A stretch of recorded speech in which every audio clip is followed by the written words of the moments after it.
Good morning, folks. This is Jacob Folger, artist sculptor, and today we're going to make this trinket or jewelry dish sculpture with a dragon and sculpted in. And we'll be doing it in air dry clay, and this is a detailed tutorial that will show you everything, including how to do this beautiful faux verdigris bronze finish, and that will be included in the video in detail. So please follow along and make a dragon trinket dish for yourself. Please give the video a like and hit the bell icon so you can get notifications when I upload more great content like this. Let's get started. Okay, we're going to start off with a ball of clay. This is Marblex. I've been sculpting with it for about 30 years, and it is a really nice clay to work with, but it's also very durable and very hard and will last probably generations if you sculpt with it right. So please follow my instructions for joining pieces of clay and that sort of thing, scoring, wetting, and all that I'll of course show you. So we're going to start with a ball, and we're going to start forming it for the beginning of the tray or dish.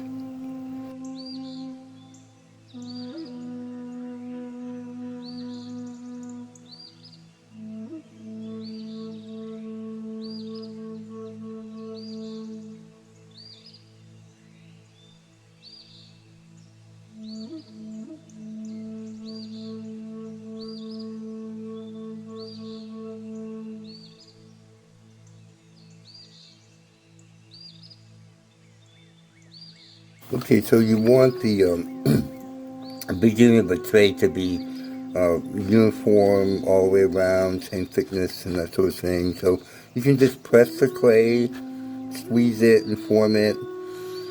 And you want it to be, round and smooth and flowing and all that. Now, to help it stand up better in the back, you can take a wet tool like this and put score marks, and this is one thing that you're going to do a lot of here is scoring the clay, and then you score the part that wet the tool, score the part that's going on, and this is just going to help it stand up better on its own. You twist the two parts together like that, and then you blend it in to the back of the tray or dish.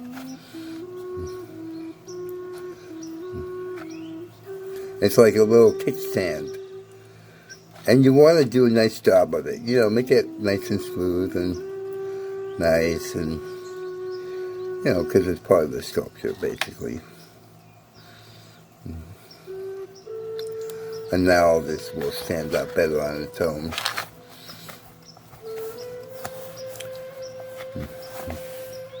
Okay, we're going to start the dragon's body, and we need a piece of clay like about this big. And I'll show you how to do it.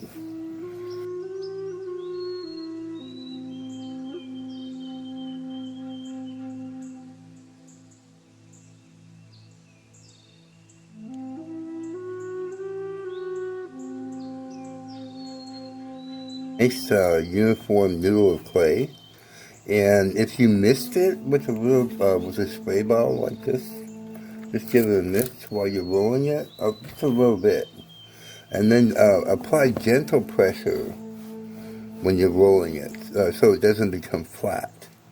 And then just take your time and roll it until it becomes a nice noodle like this.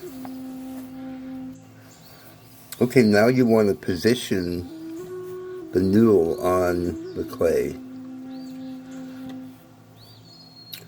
I'm going to probably do it like this. It'll probably be like that. So what I'll do is I'll take a tool and just mark it on the tray where it's going to go. Like that. I'll take the needle off and I will store this.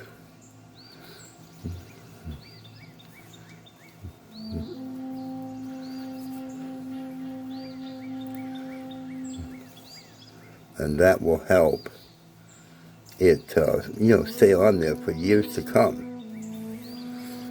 And then I'm going to, it's going to be kind of hard to store the body of the dragon, so I'm just going to wet the heck out of everything,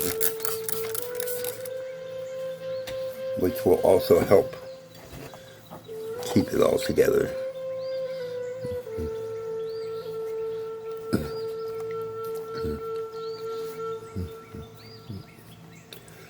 And you want nice, flowing lines. You don't want it to be crinkly. It's a dragon. You want it to be smooth and flowing with nice, artistic form.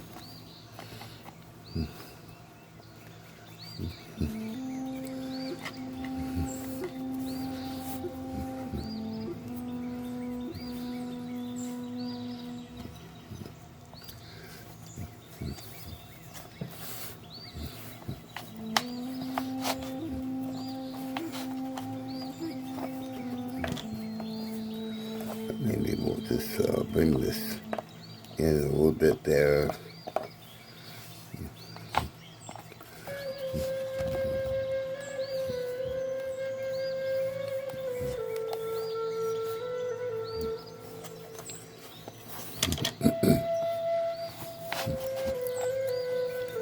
Actually, I'll bring this back out, make it like that, so.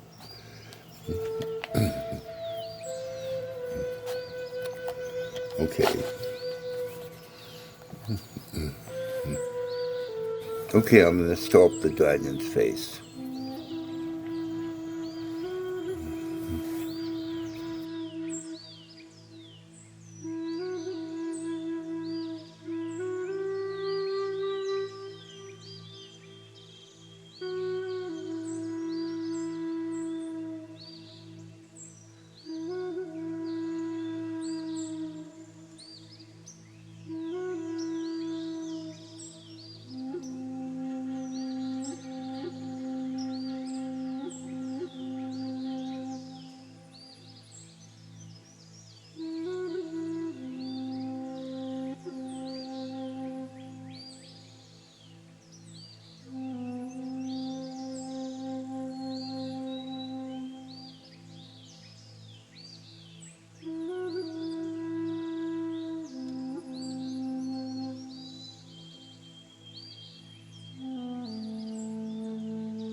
Okay, I'm going to make the spade for the tail.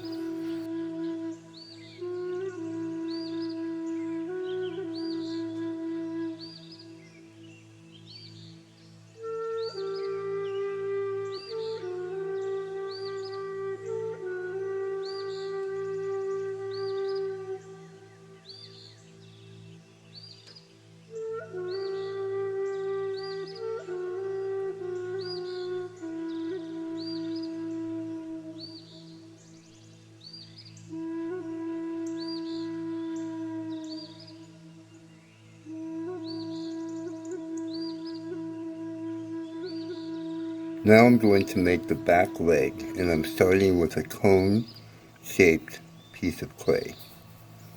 It's good if it's a little bit moist.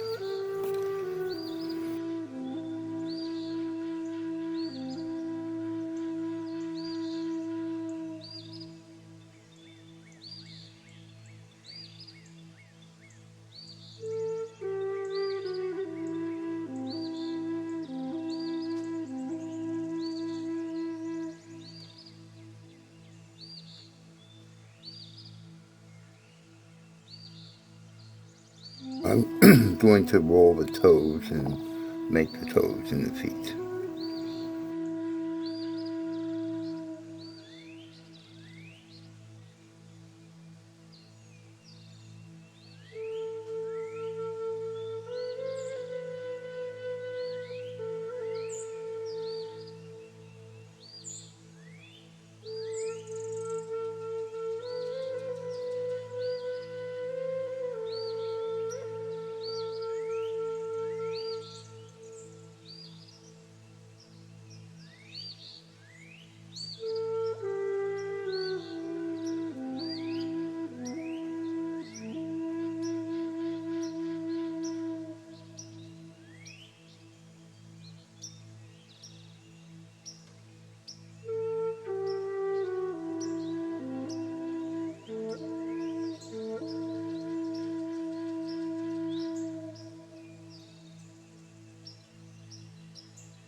Now I'm going to do the front leg.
Okay, now I'm going to start the scales.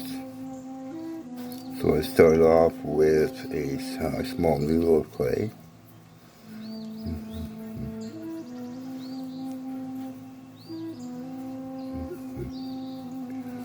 Maybe like that. Coming to a point. It's helpful sometimes to wet the clay so it works better for you.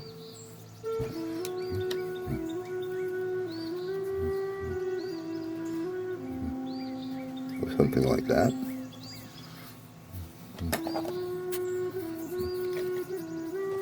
I'm going to run the scale right up on the spade to start. I want to do a good job of scoring with a wet tool.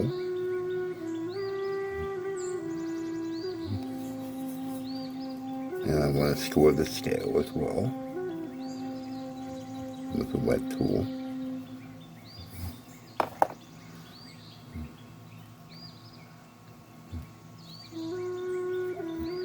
Up on the scale, up on the spade like that, and blend it in to the scale, or to the tail like that.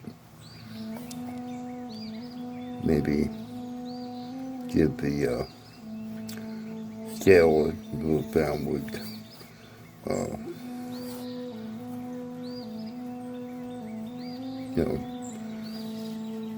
little flow down the spade and blend it in.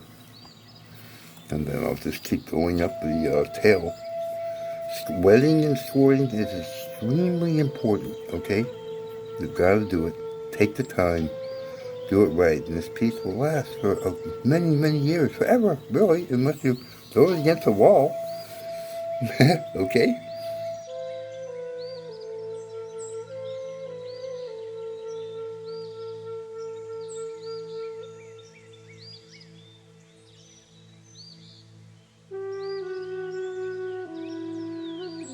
Okay, so I've got the scales on for the most part. I've got one left to do, which is the ones where I had. So I got all the scales kind of coming inwards. I just like how that looks. And I will tell you this: I take time to smooth as I go. I don't want to end up at the end of the sculpt with tons of smoothing to do. So I take breaks, and with just a slightly damp brush, I dip it in the water, pull the water off of it, and then I just spend time smoothing. I take a little breaks and do that. I go around the whole sculpture. Another thing that's really important is to wet the piece frequently.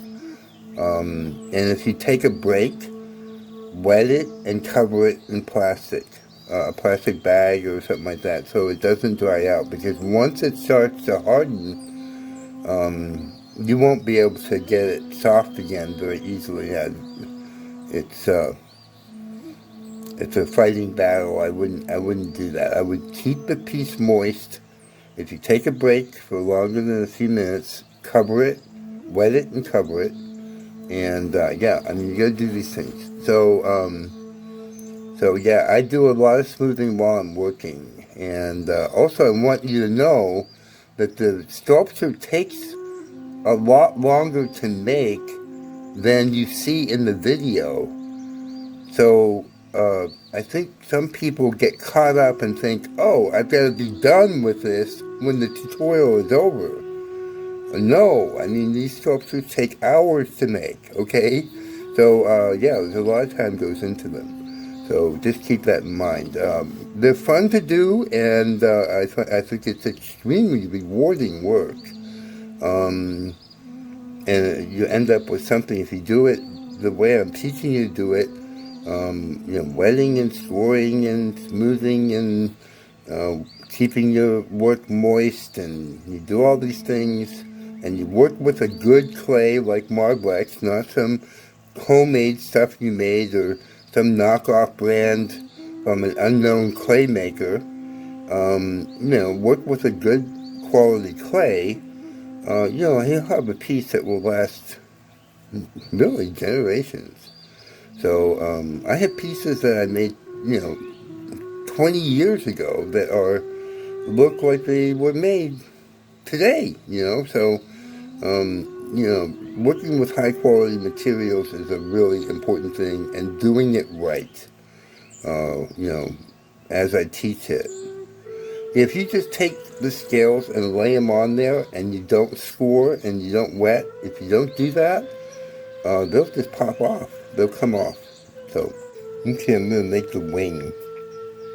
And I get the clay quite moist. Wet it down really good. So it's very pliable.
Okay, I'm going to start the scales, and I want to say that you should keep your fingers clean, have a cloth to wipe your fingers so that you're not dunking up the clay or your sculpture with clay on your fingers. So just keep that in mind, and this first scale is going to be a little bit special. So I'm just going to, I got it quite moist, and I'm probably going to wet it some more, and just keep it quite wet so I can do some nice detail work with it. Keep it nice and moist.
Okay, I'm about done with this sculpture, and now what I want to do is, the clay is fairly stiff. I mean, I've got some very soft spots in here, but the clay on the outside edge is pretty stiff. So what I'm going to do is release it from the work space, which is actually a yogurt container. And I'm going to use this wire. It's a sculptor's tool for cutting clay. It's a very thin, very strong wire. And I'm going to put it at the back of the sculpture and holding it down to the yogurt lid. I'm going to slide it towards me, holding the wire down. I'm going to basically cut the sculpture away from the base, like that. And now I gotta be careful because it's, you know, very soft still. I pull this off, and you know, any place where it's, you know, it's rough, or you know, I check the bottom and make sure there's no striations or cracks, or you know, see that where the spade joins the base, it would be good to maybe just smooth that in and blend it in, so it'll be, you know, very sturdy. And maybe smooth the bottom, you know, so that you only have nice presentation on the bottom of the sculpture as well. So maybe brush that, smooth it out, fill any holes. Take some time to do that and do all your edges around the base. Make them nice and smooth. You can take a brush and just go, you know, around the base like this and smooth it out.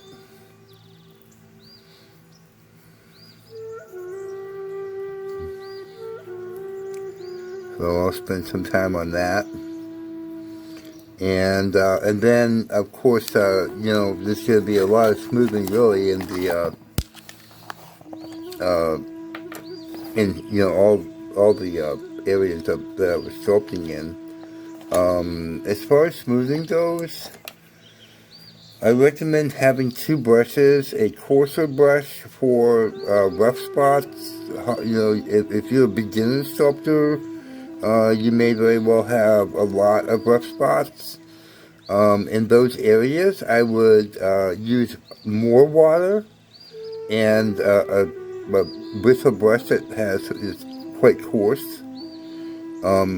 I use, this is an oil paintbrush, actually, that I use a lot for smoothing. And the things you want to avoid are the eyes of the dragon, because that's very, you know, I mean, the detail in there could easily be muddied up if you start getting a lot of water around that, so you have to be really careful. And just go around and get all, you know, brush it, and doing that also strengthens the clay and the piece and gives it structural integrity because it's water-based clay, and water acts in a way like glue. So, you know, brushing the little cracks like that, you know, brushing that and blending that is really actually a good idea. If you have any holes, I don't really have any here. I kind of do up here underneath this leg. What you can do is you can take a little bit of clay. That might be too big. Let me make that a bit smaller. And drop it in there, and take maybe a paintbrush and back into the paintbrush with something small to get it up in there. And then take your paintbrush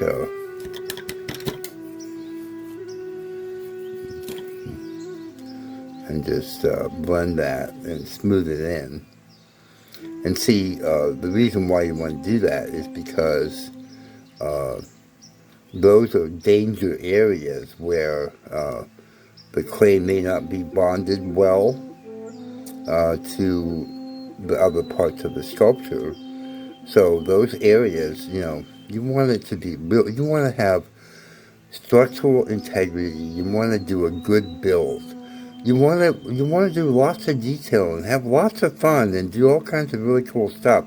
But you want also to have structural integrity in the piece. I mean, let's make something to last. And that's why I'm telling you this stuff. So, so take the time to go around and fill those little holes, and then smooth them in and brush them in, and yeah. So after it's smooth and you're comfortable with the way it looks,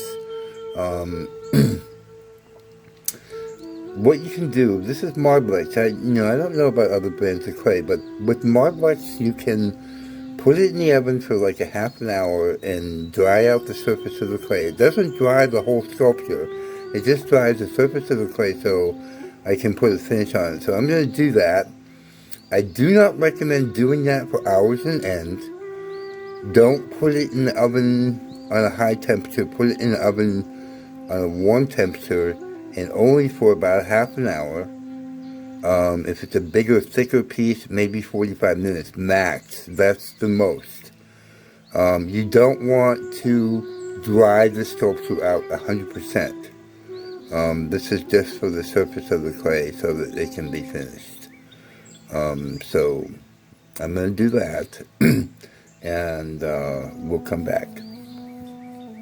The first part of the finish is to do a prime coat on the sculpture to help the other parts of the finish to go on smoother, and it will also help with the luster and all that to the finish. And a good product for that is GAC, Golden's GAC 100. It's an acrylic primer and extender. I've used it for many years for all kinds of things in my work, and highly recommend this product. It goes a long ways, and I put a little bit in the lid here, and I'm going to paint it on.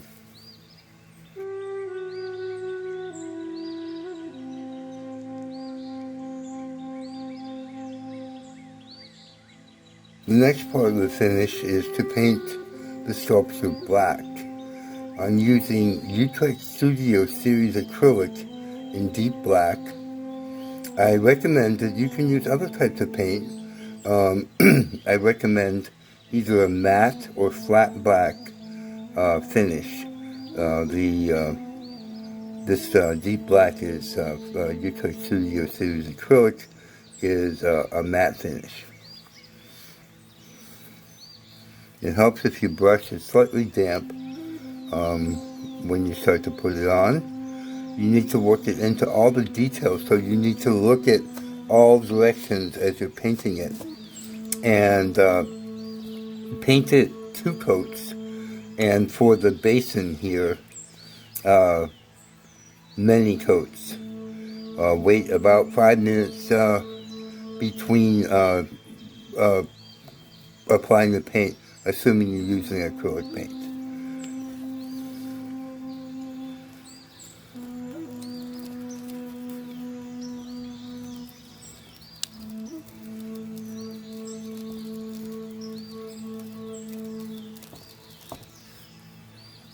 Okay, we're going to be doing a green or blue, or a little bit of green-blue patina or verdigris finish to make it look like bronze. And so I'm going to be working with Utrecht Studio Series acrylic in cerulean blue hue and bright aqua green. My brush is quite wet. I'm going to get a little bit of the bright aqua green over here, pick up a little blue and bring it in, mix it in there.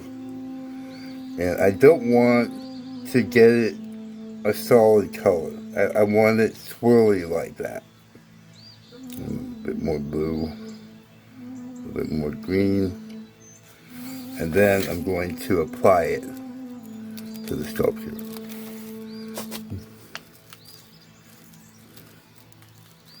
And I'm going to work it in to all the detail. I want all the recessed and detail areas to have that patina in there.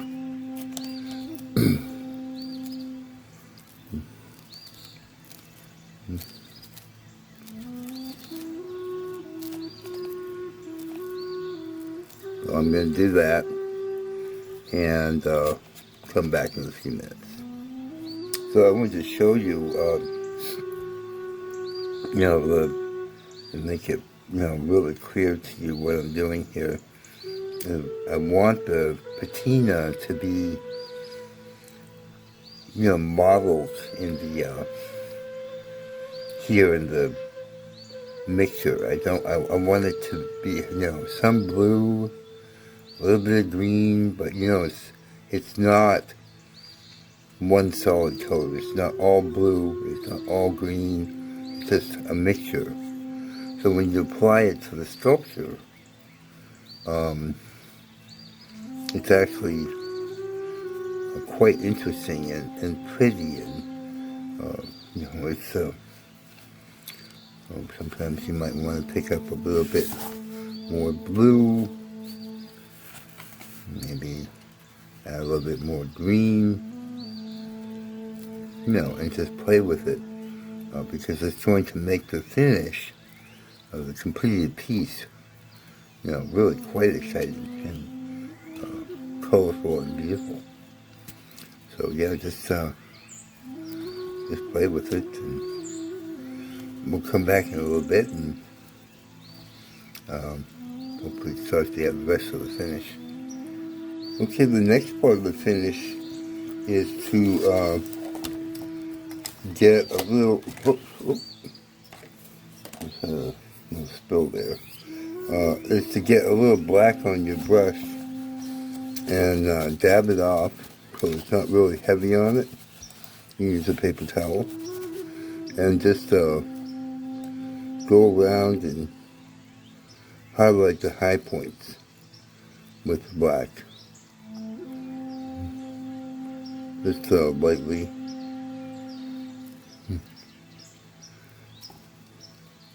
Because we're going to do a nice bronze finish on those areas. And it helps that stand out the bronze stand out if you, you know, put some black on.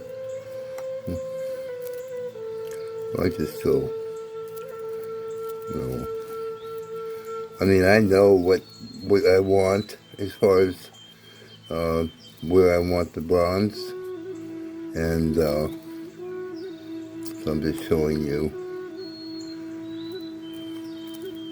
just lightly going over it.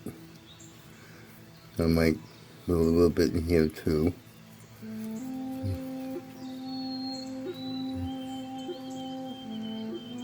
Face and eye, and I don't want it on heavy.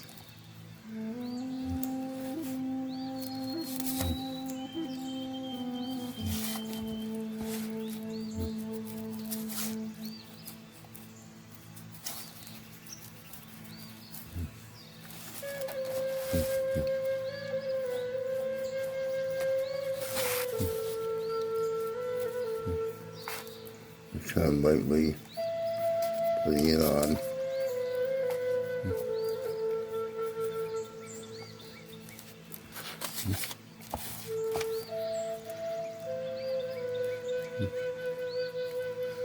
Like that. Leaving plenty of the green showing.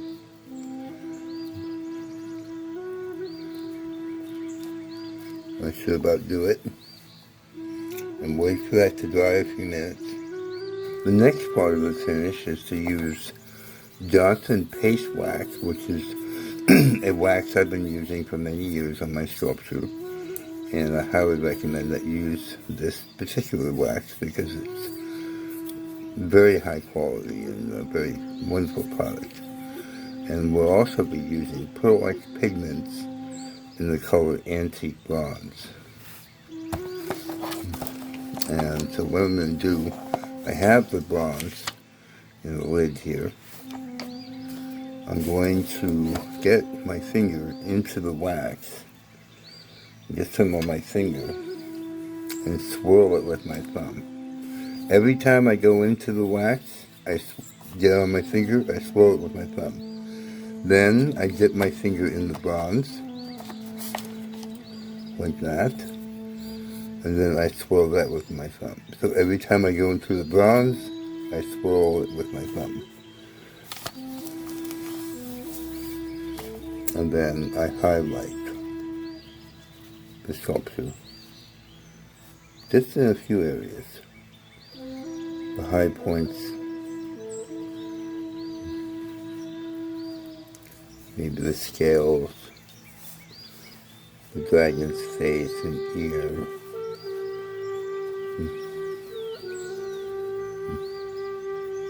Get a little bit more wax, a bit more bronze, again swirling it.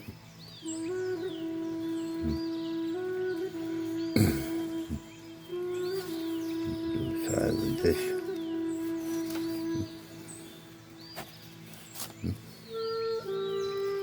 Come around back.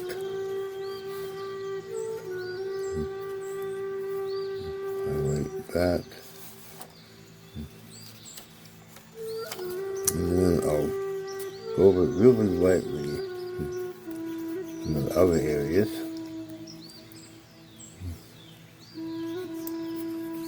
More wax, a little bit more bronze, and just highlight it lightly.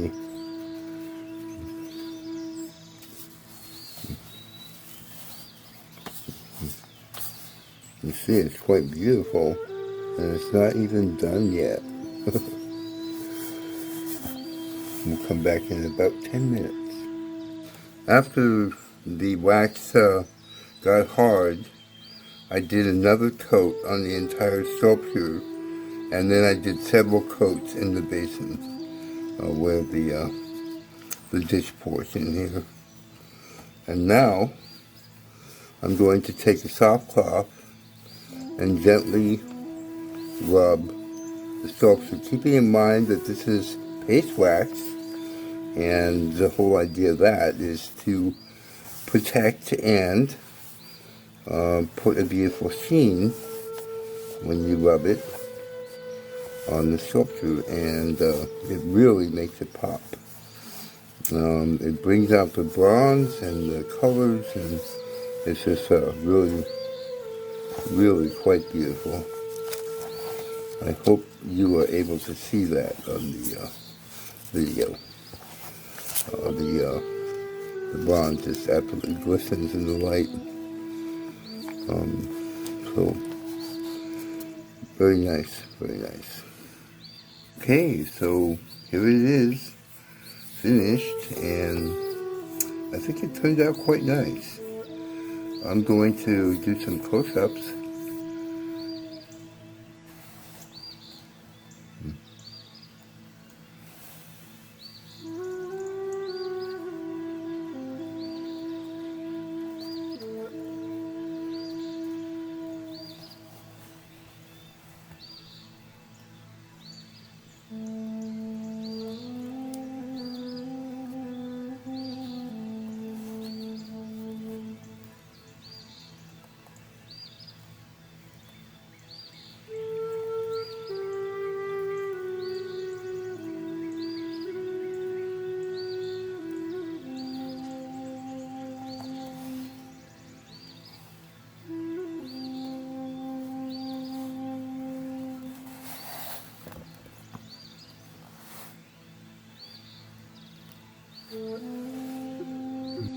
Well, that's about it. I hope you enjoyed this tutorial and that you got a lot out of it. And I hope you will make a dragon trinket dish for yourself. And this is very rewarding doing this type of sculpture. And something that you can enjoy for many, many years to come. And yeah, so if you do perhaps make a dragon trinket dish for yourself, I'd love to see it. Feel free to send me a photo. My email address is in the About section on my channel page at Folger. You also can follow me and message me on Facebook. The link for my Facebook page, our page, is in the video description below the video. There'll be a complete tool and supply list there as well. And so please give the video a like, share it with your friends and family. Leave me a comment or question, and I will reply. And subscribe to my channel for more great content like this. Hit the bell icon so you can get a notification when I upload. Thanks for watching, and have a great day. Bye.